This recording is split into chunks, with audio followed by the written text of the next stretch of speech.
kasih semua. Assalamualaikum.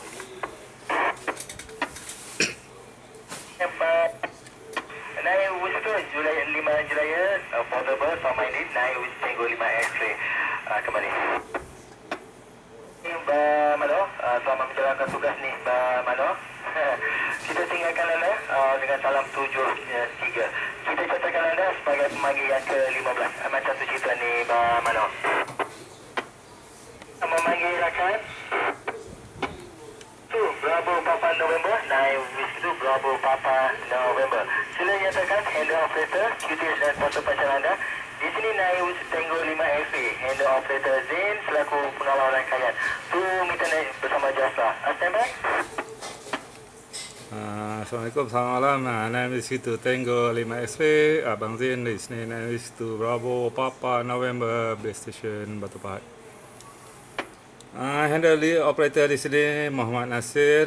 Salam kontak kenal, salam kontak perdana Abang Zain. Pertama kali kita ber-KSO rasanya. Kita berkumandang di udara.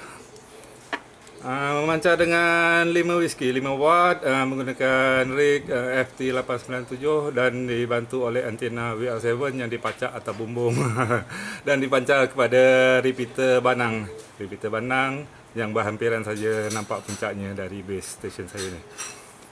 Tiada sebarang info, tiada sebarang kenyataan yang nak disampaikan, hanya untuk menceriakan 2 meter net Jasra linking malam ni.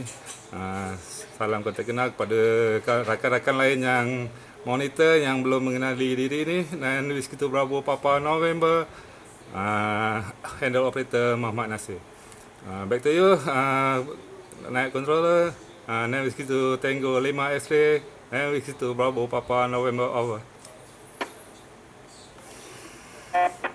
Naik Wisto Bravo Papa November, naik Wisto Tango 5 X-ray kembali. Kerana menyertai itu Mitanet Jasra. Kita terima anda long clear macam tu kita.